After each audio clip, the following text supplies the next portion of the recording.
So who was here for the last testimony? We did Jeff Stoltz, the national director of Broken Chains. So coming up in July, how many people have been to a summit? Anybody? A few of you all I know have, because you went with me.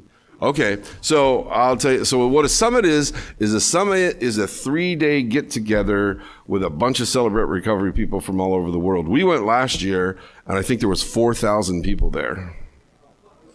4,000 people. But we were actually under what we should have been, because the church sat 8,000 people. It was intense. It was quite a venue. And so we do lots of praise worship, and then we learn about every particular aspect of Celebrate Recovery from the national team. You can go to all these different classes. There's main meetings, there's breakout meetings. Anything you might want to know about Celebrate Recovery, you could learn at a summit. It is one of the coolest things. You guys loved the summit, didn't you? It was so good. So if it's in July 20, 21, 22, if you want more information about that, you can go to crsummits.com, or you can talk to me. So we talk about the national team a lot, but we don't really know them. So tonight the founders of Celebrate Recovery were John and Cheryl Baker. And unfortunately last year, John Baker lost his battle with liver cancer from all of his years of drinking. It finally caught up with him. So his son, Johnny Baker, and his wife, Jeni, have taken over leadership of Celebrate Recovery worldwide. So maybe some of you don't know, some of you are new. Celebrate Recovery is in about 40,000 churches all over the world, 60 countries. The curriculum's in 23 different languages. It's a pretty big deal. So tonight what we're going to do is we're going to watch Johnny and Jeni Baker's couple's testimony, so we can get to know the people who run this whole deal. All right? If the guys have that. Yes. It is my privilege to introduce the next testimony. If you were here earlier and you saw the interview, one of the questions was what gives us joy, or to concentrate on what gives us joy. And I don't think there's anything better than to see your child get into recovery, and then to take over Celebrate Recovery, and then to have his wife join him in Celebrate Recovery. So will you please welcome Johnny and Jeni.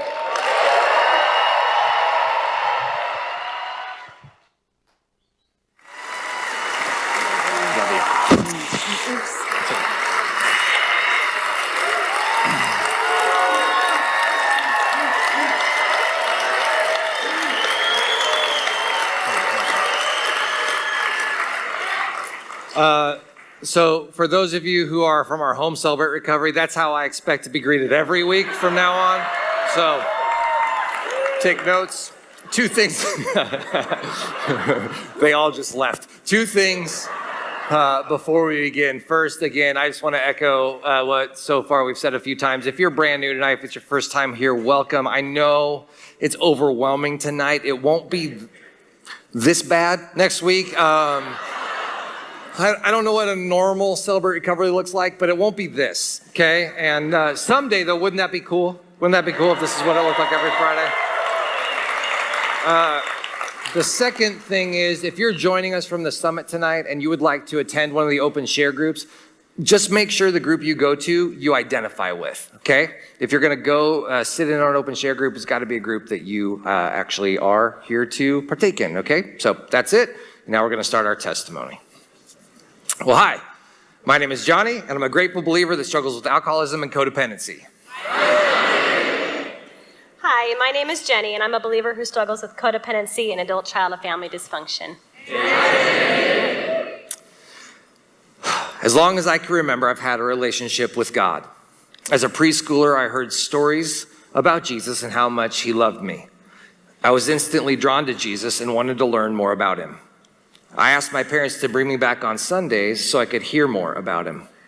As I got older, I remained in youth group activities, but my former church taught a legalistic way to approach God. This fed my already developed guilty conscience. Even as a young kid, I would lie awake feeling guilty. I had an advanced ability to worry too. I began to learn that I would have to earn God's love, but I had no idea how I would do that. On top of my guilt and worry, I've always had a need to go against the grain. This desire to rebel, coupled with my need to do the right thing, made things very uncomfortable for me. When I was 14, my parents separated, and I found the perfect excuse to act out. No one would blame me for rebelling now. In fact, they would expect it. Among my friends, a separation was worth at least a few wild parties. I tried pot for the first time and began having sex with my girlfriend. It was a wild freshman year. Fortunately, after 13 months, my parents reconciled, and my mom, my sister, and I began attending Saddleback Church. When I was young, my dad was a youth pastor and a choir director, which caused us to move often. This was a source of tension with my parents, and they argued a lot. I was only in first grade when my parents divorced. Since my mom left my dad, he was the hero, and I felt bad for him because he got left behind.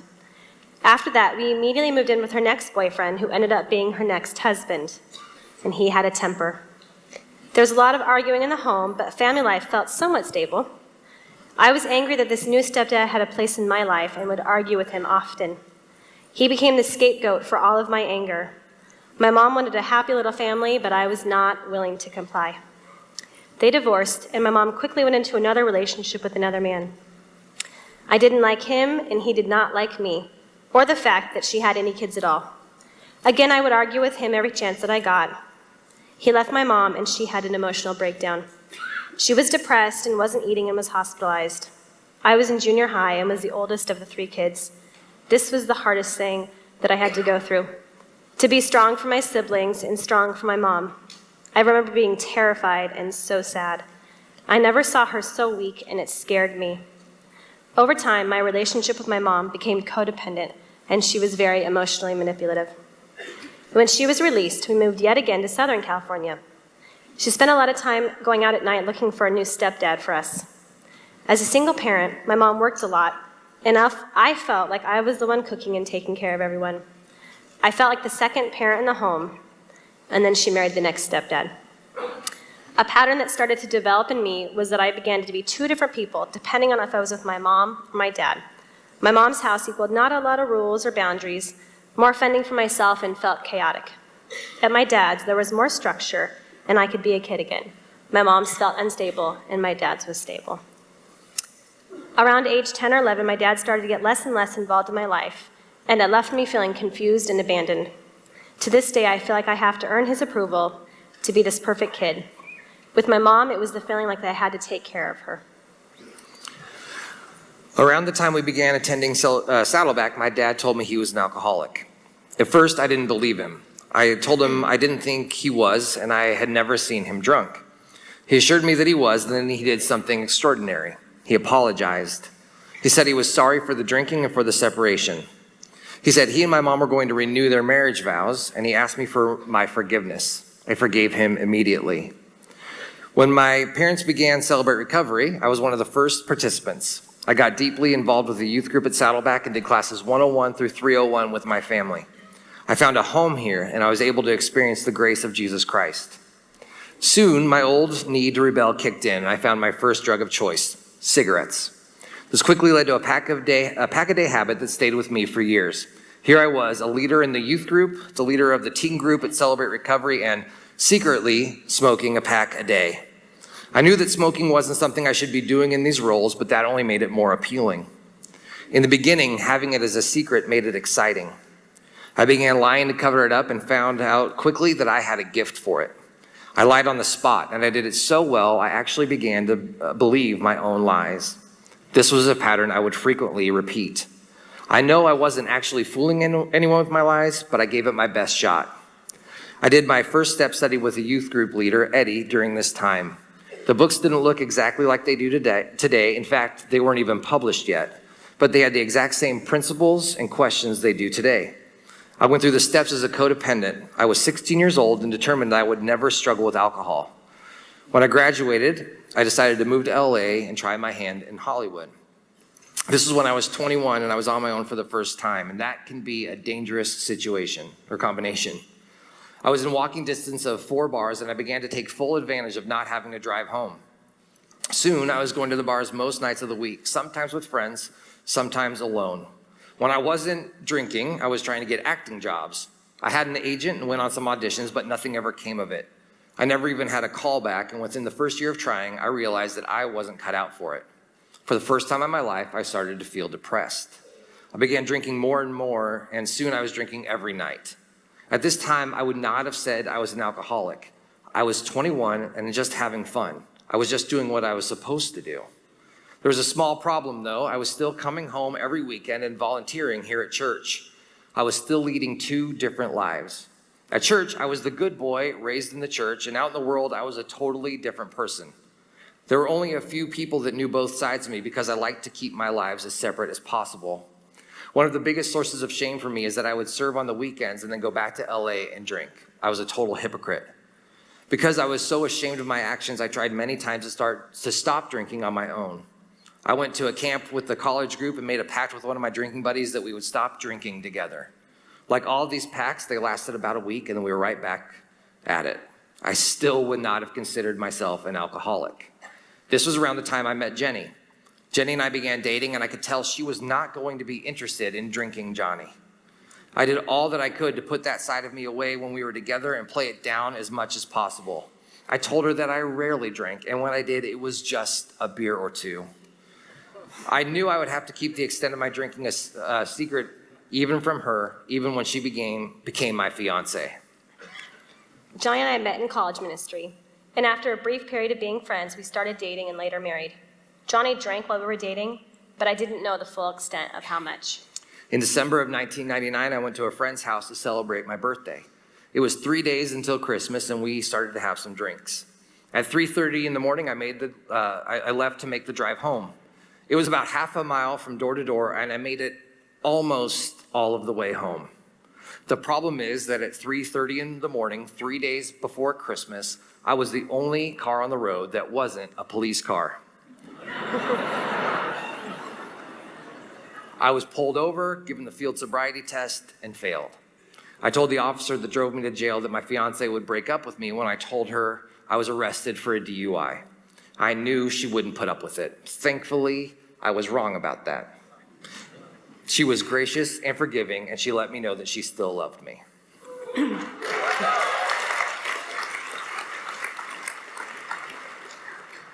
When Johnny got his DUI, I remember being shocked when he called me at work. I thought, how did I end up with a guy that got arrested for drunk driving? Drinking has always been a sign of chaos, a negative for me, an out-of-control behavior. But I loved him, so I found it easy to forgive him. Because of my DUI, I never drank again. Yeah, right.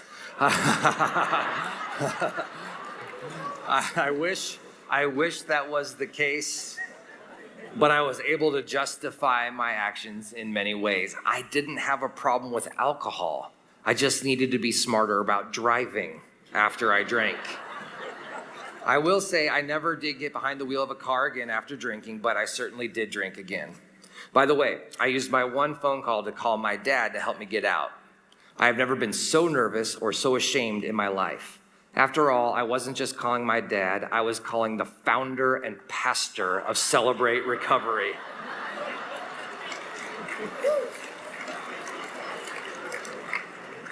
But he didn't lecture me. He told me that he loved me, and I probably needed to take a look at my actions and see why I was making the choices I made. But he left the decisions up to me.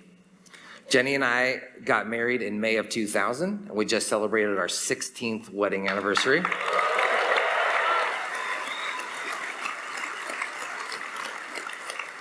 I am truly blessed to have her in my life. I also consider myself very lucky that she is still in my life. When we first got married, we rarely had alcohol in the house. I would sometimes convince her that we should have margaritas or that we needed some alcohol to cook with. Sometimes she would agree.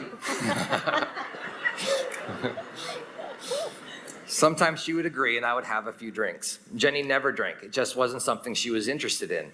I never got drunk in front of Jeni. I knew she wouldn't stand for it. One night I went to the kitchen while she was asleep and had a few before going back to bed. Even after rinsing with mouthwash, she could smell the alcohol on my breath. This was the first time I drank behind her back, but it wouldn't be the last. We got married and he continued to drink. I saw the evidence of it. I saw that there was an out-of-control behavior, but I was afraid to confront him because if I did, then I thought that he would leave me. Going into my marriage, I didn't know what a stable family looked like, but I did know what I didn't want my family to look like. One resolve I had was that I wasn't going to fight with Johnny.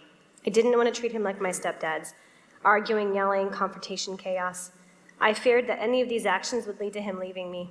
In my past, arguing and confrontation always equaled divorce. We had opposite work schedules. I worked during the day and he at night, which made it easy to hide the drinking. I didn't know the full scope, but knew some, and I feared talking about it. I thought that I was saving my marriage by avoiding this trouble.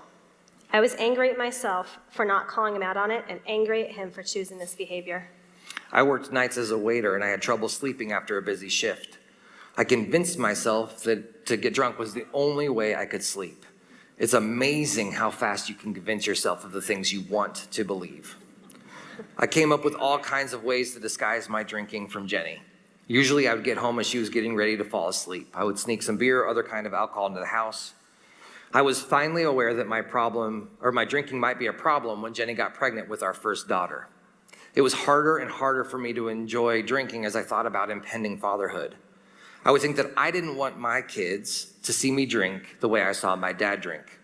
What really got me, though, was the thought that if Jeni went into labor after I had started drinking, I wouldn't be able to drive her to the hospital. My facade would be up.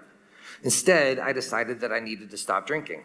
I accepted the fact that I was an alcoholic and it was time to give it up. I thought I had become sober. What I was, instead, was a dry drunk. When Maggie was born, it had been about 8 months since my last drink, but I wasn't going to meetings or working any program. Thankfully, I was able to draw on my past step study experiences, and I was able to apply the principles as I dried up. But I didn't have accountability, and although I didn't drink anymore, I found myself thinking about drinking every day. When Maggie wouldn't sleep or cried a lot, which I discovered newborns were very good at doing, I would find myself fantasizing about being able to drink. I knew it was time for me to get involved at the program here at Celebrate Recovery to help me truly live and enjoy my sobriety. I found a sponsor, began attending step study and open share groups, and applying the principles of recovery to my life as well as I could. I'm thankful that Johnny got into recovery when he did, because I didn't have a lot of time to build up resentments. When he did get into recovery, it was real and it was genuine. He came to me on his own, admitting for the first time that he had a drinking problem and that he needed to get into recovery. I thought, oh good, I don't need to call Matt on it. He was so good about including me in the process. His recovery was very healing to me, to both of us, and now recovery was an active part of our lives. When Maggie was about 6 months old, I felt God speak to my heart and tell me that he wanted me to become a pastor.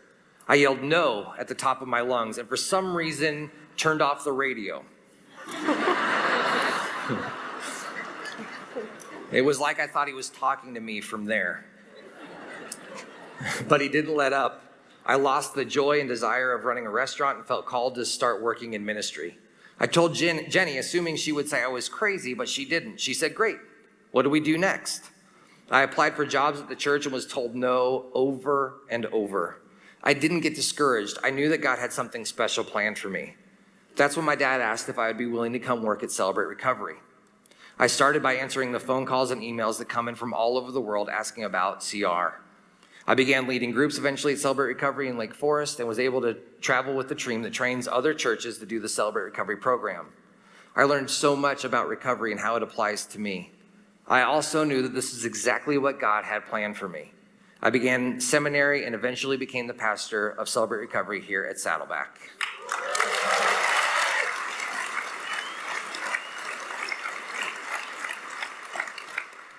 When he started working for Celebrate Recovery, he began to toss around terms like codependent and eventually suggested that I'm a codependent and that I should check it out. At that time, my relationship with my mom was extremely codependent. I considered her my best friend. I often put her before Johnny. Her opinions were more important to me than anyone else's opinions. Due to another failed relationship, my mom went into another tailspin and jumped right into another relationship with a dangerous man. But I thought, I'm married now. I don't have to be a part of that chaos. I put boundaries in place with my mom in her latest relationship. I told my mom that her latest boyfriend could not come to our daughter's first birthday party, and she threatened not to come.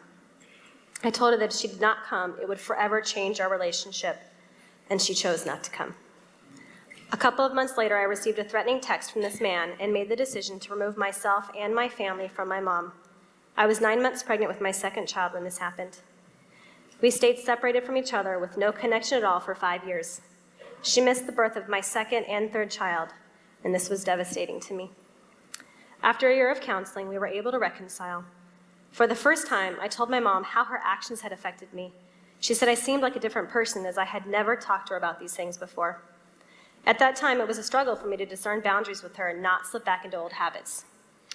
During all of this time, I was realizing that yes, I do need the Celebrate Recovery program for myself, but I was overwhelmed with my stage of being a mom to 3 young kids. Then the guilt would set in as I know that other pastors' wives are active in their husbands' ministries. I would wrestle with God about it and get some peace, and then I would go back to feeling guilty. 3 years ago at the Celebrate Recovery Summit, Cheryl, Johnny's mom, said to me, I think you should do a pastor's wife step study. I said yes, and she said, well, Joanne, a Saddleback CR leader, is here, and she is willing to lead the study. Then I pitched the idea of a pastor's wife step study to the pastor's wife at Saddleback Church. I felt very intimidated and unworthy because I had not gone through it myself. I felt that Cheryl should talk about it, and she said no, that I should because I would be doing it.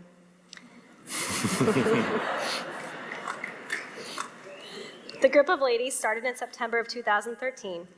Since then, I have led 3 additional step studies for the pastors' wives here at our church.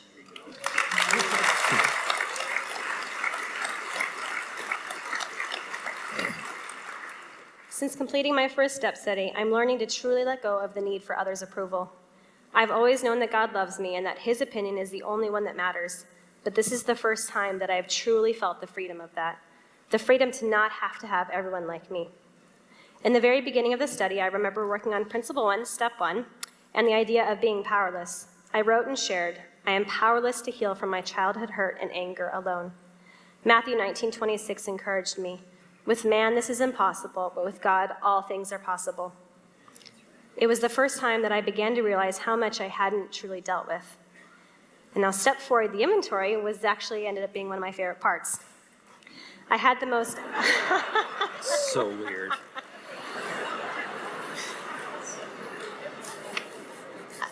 I had the most aha moments during this step. A lot was revealed and patterns popped out while I was doing this. Now, I knew about the inventory step before I started the group because you can't really be married to a Celebrate Recovery pastor and not hear about it.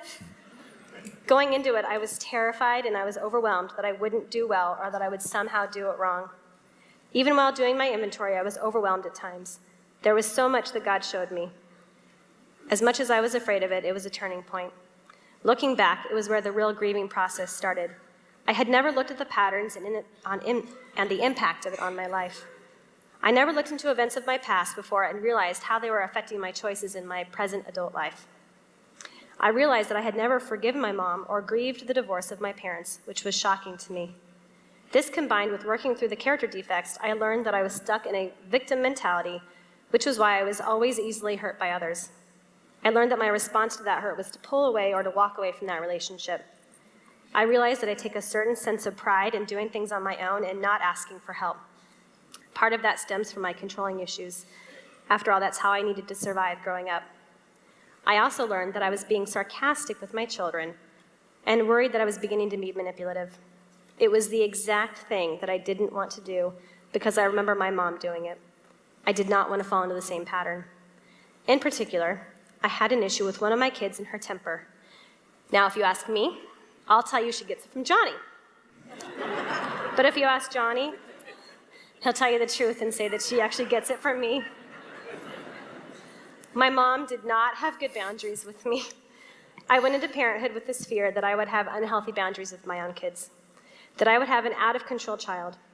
Her strong-willed nature triggered the fear in me that I would not be able to parent well, and I, in turn, would not have a healthy response. After interactions, my sarcastic response would leave us both defeated. It hurt her, and I felt guilty afterward. I kept looking for an answer. Then I ran across this verse, James 1:19. Everyone should be quick to listen, slow to speak, and slow to anger. It was the exact opposite of how I handled the situation. It was so hard to change my old habit, but I can see the difference in our relationship when I stop talking and I listen. Throughout the rest of the study, this verse and the concept of being a better listener kept popping up in regards to other relationships. And I thought, why did the concept keep popping up? I believe the reason is that quick to listen, slow to speak, slow to get angry, it's the antidote to my control issues. It's hard to both control the situation and listen. Listening counters my selfishness because I have to put the other person first. By the end of the step study, I really enjoyed answering the questions about my victories.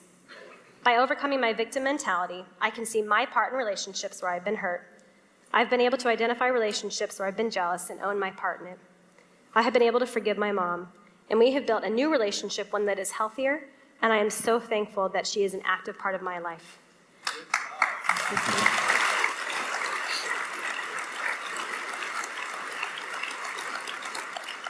My relationship with God has deepened as I am now relying on Him to conquer my character defects on a daily basis, trusting in Him to help me heal from these hurts in my life. I have a restored attitude over the relationships in my life, my ability to forgive and right my attitude with others in my life, and the ability to be a more loving parent to my kids, and this has been so freeing for me. Watching Jeni go through recovery has been one of the highlights of my life. She has jumped into recovery and encourages and challenges me to keep focused on my own recovery. I didn't even think about how recovery could apply to my parenting style until she brought it up. God has used Celebrate Recovery to heal my family for generations. I feel so fortunate that Jeni and I get to continue the legacy started by my parents. And she and I are both committed to ending the cycle of dysfunction in our family.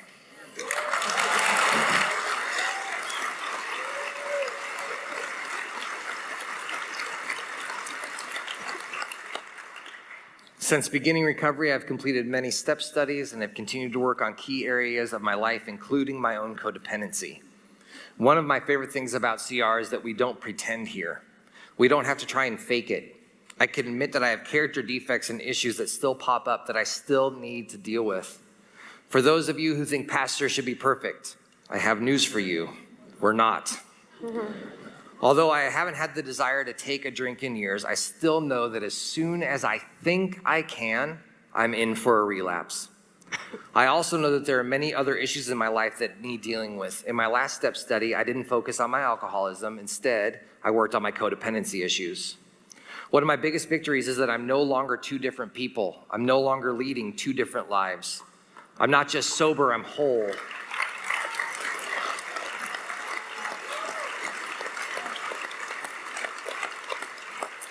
There's such joy in not hiding things from the people closest to me, especially Jeni.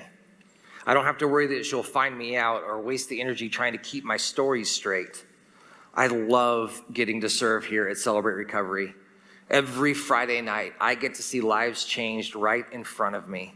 As someone who has had his life changed by Jesus through Celebrate Recovery, I can think of no better joy than getting to help other people find the same life change.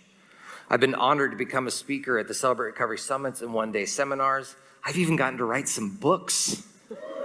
I would never have thought that I would get to do such things. I am far from perfect. If you don't believe me, just ask her. I'm banged up, I make huge mistakes, and I routinely need to apply the principles of recovery, especially making amends and offering forgiveness. But God has decided to use me anyway. I don't tell you this to brag, but to tell you no matter where you are tonight, God can do the same thing with you.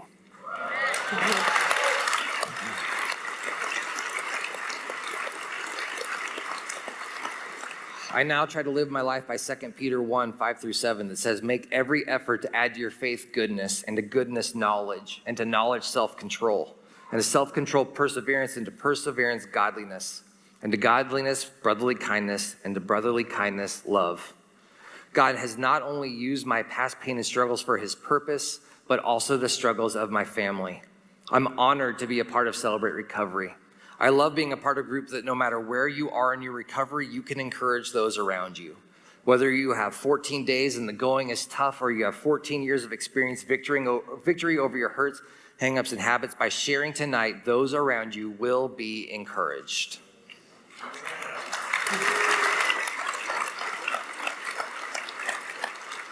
I knew that everyone has hurts in their lives, but I didn't know how much I would learn about myself.